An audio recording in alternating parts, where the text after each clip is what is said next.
बिस्मिल्लाहिर्रहमानिर्रहीम। अस्सलामुअलैकुम। सऊदी अरब में ख़वातीन हर शोबे में आगे बढ़ रही हैं। सारा हल्फ अल उनैसी ने ममलकत में एम्बुलेंस चलाने वाली पहली सऊदी खातून का एज़ाज़ हासिल किया है। सारा अल उनैसी ने मरीज़ों को घरों से हस्पताल पहुँचाने और इन्हें इलाज की सहूलत मुहैया करने के लिए एम्बुलेंस सर्विस फराहम करके नई तारीख़ रकम की है। अल अरबिया नेट के मुताबिक सारा अल उनैसी ने उर्दन की साइंस एंड टेक्नोलॉजी यूनिवर्सिटी से ग्रेजुएशन किया है। मुसलसल 3 बरस यूनिवर्सिटी के बेहतरीन तलबा में शामिल होती रही है। उर्दन में सऊदी सफ़ीर शहज़ादा खालिद बिन तुर्की अल सऊद ने इन्हें एज़ाज़ से भी नवाजा है। सारा अल उनैसी ने बताया कि एक खातून की हैसियत से एम्बुलेंस चलाने का फ़ैसला आसान नहीं था।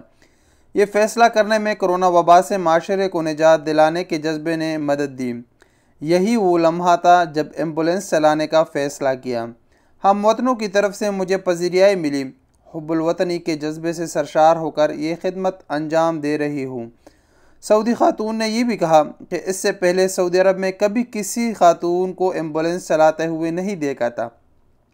कोरोना वबा के ज़माने में जब कई लोगों ने मुझे एम्बुलेंस चलाते हुए देखा तो हौसला अफजाई के लिए टेलीफोनिक राबतों का तांता बन गया। मेरे घर वालों ने मेरा जज्बा देखकर ये काम जारी रखने के लिए गैर मामूली हौसला दिया। मैंने भी सोचा कि ये शोबा ऐसा है कि जिसकी ज़िम्मेदारी सिर्फ मर्दों की नहीं बल्कि ख़वातीन को भी हिस्सा डालना चाहिए।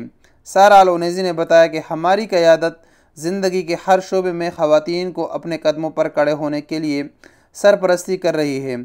उन्होंने बताया कि भाई बहनों में सबसे ज़्यादा छोटी हूँ। ख़ानदान के तमाम अफराद शोबा सेहत से वाबस्ता है। सब लोगों की मोहब्बत और हौसला अफजाई की बदौलत ही आज मैं वो खिदमत अंजाम दे रही हूँ जिसकी ज़रूरत मुझसे पहले किसी सऊदी खातून ने नहीं की थी। सारा अल उनैसी का मज़ीद कहना है कि मुझे अपने काम करते हुए फ़ख्र महसूस होता है। इसके साथ साथ सारा अल उनैसी को कोरोना वायरस के वबा के टाइम में सबसे पहला आर्डर जो मिला मरीज़ का वो किंग खालिद इंटरनेशनल एयरपोर्ट से था कि एक मरीज़ बाहर से आया और उसका तबीयत नासाज थी और उसका टेम्परेचर हाई था। इसी की बदौलत पता चला कि इसको हॉस्पिटलाइज़ करना चाहिए। सारा अल उनैसी ने एम्बुलेंस के ज़रिए उस मरीज़ को वहाँ से उठाकर किंग फैसल हॉस्पिटल में लेके गए। ये सारा अल उनैसी का पहला केस था। वो कहती है कि मुझे ये काम करते हुए फ़ख्र महसूस होता है। इस वीडियो के मुतालिक अपनी राय का इजहार कमेंट्स बॉक्स में दीजिए। अस्सलाम वालेकुम वरहमतुल्लाहि वबरकातुहू।